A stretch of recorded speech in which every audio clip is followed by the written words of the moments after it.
இன்னைக்கு நடந்த சிறகடிக்க ஆசை எபிசோடு தான் பார்க்க போகிறோம்.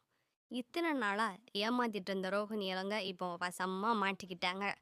நான் கூட்டிட்டு வந்த மருமக பணக்காரின்னு சொல்லிட்டு இருந்த விஜயா இப்போ கோபத்தோட ரோஹிணியை விசாரிக்கிறாங்க. ரோஹிணி, முதல்ல நீங்க மலேசியால இருந்து தான் வந்தீங்களா? உங்க ஊர் எது?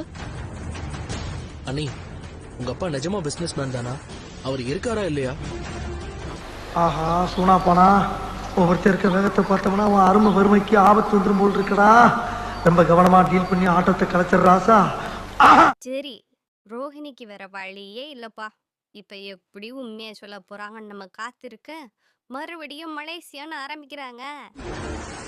எங்க அப்பாவோட ஊரு மலேசியா. நாங்க மலேசியால தான் இருந்தோம். மலேசியா. ஐயோ, மீண்டும் மீண்டுமா? மலேசியான்னு ஆரம்பிச்ச ரோஹிணி, எங்க அப்பாவுக்கு வேற ஒரு பொண்ணு கூட தொடர்பு இருக்கு, அந்த பொண்ணு கூட அப்படித்தான் நான் போவேன் அப்படின்னு சொல்லி போயிட்டாங்க. என்ன கத்துற?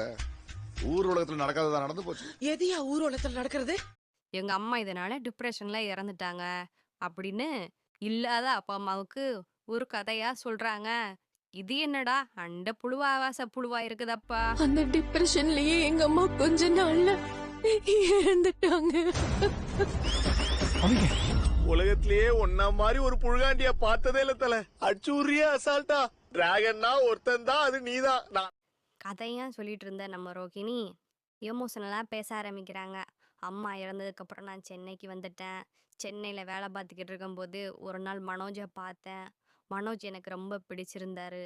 அவர் என் வாழ்க்கைக்கு செட் ஆகுவார்னு தோணுச்சு அப்படின்னு லவ்வா பேச ஆரம்பிச்சிட்டாங்க. இதை கேட்டுட்டு இருந்த மனோஜ் எமோஷனலா கண்கலங்கி உறைஞ்சு போய் நிக்கிறாரு. மனோஜோட பழக ஆரம்பிச்ச கொஞ்ச நாள்லயே எனக்கு மனோஜ் ரொம்ப பிடிச்சது. நல்ல துணையா அவர் இருப்பாருன்னு எனக்கு தோணுச்சு. அப்படியே உறைஞ்சு போய் நிக்கிறான்.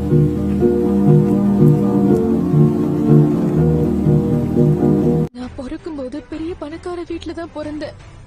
ஆனா என் அப்பா தப்பான ஆளா இருந்ததால நான் யாருமே இல்லாதவள் ஆயிட்டேன். எங்க அப்பா உலகத்துல தோசையை திருப்பி போட்டு பாத்திருக்கேன், இப்ப இட்லியவே திருப்பி போடுறானே. உங்க அப்பா எங்க இருக்கா? பாத்தியா பாட்டி, சொத்து அங்க இருந்தா வருமானு பாக்குறாங்க. கொஞ்ச நாளைக்கு முன்னாடி அவர் இறந்து போயிட்டாருன்னு கேள்விப்பட்டேன். எனக்கு பணம் கொடுக்க வேண்டிய வடக்கு போயிட்டு ராமசாமியா? ஆமாண்ணா, அவரே தானே போயிட்டானா? ரோஹிணிட்ட எல்லாரும் கேள்வி கேட்டு முடிச்சிடுறாங்க. ரோஹிணியும் பார்லர் க்ளோஸ் பண்ணது அழுதுகிட்டு கொஞ்சம் கொஞ்சம் உண்மையே சொல்லிடுறாங்க.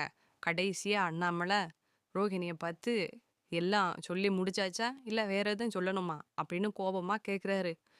நாங்க தெரிஞ்சுக்க வேண்டியது இன்னும் ஏதாவது இருக்கா, இல்ல இன்னும் ஏதாவது மறப்பியா? இல்ல அங்கிள், எல்லா உண்மையும் சொல்லிட்டேன். சத்தியமா இதெல்லாம் தான் உண்மை. போன வரைக்கும் போகட்டும், விட்டுடு. இனிமேலாவது உண்மையா குடும்பத்தோட ஒன்னா ஒட்டி வாழ பழகிக்க. முகத்தை பார்த்தா வெளியே போய் பழக்க மாட்டார்னு தோணுது.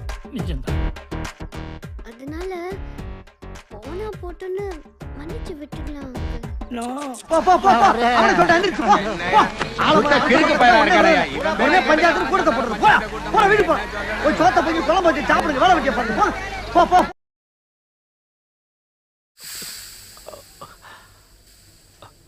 போடுங்க டாக்டர், போடுங்க. இப்பதானப்பா உனக்கு இன்ஜெக்ஷன் போட்டேன். ஜிப்ப போடுங்க டாக்டர்.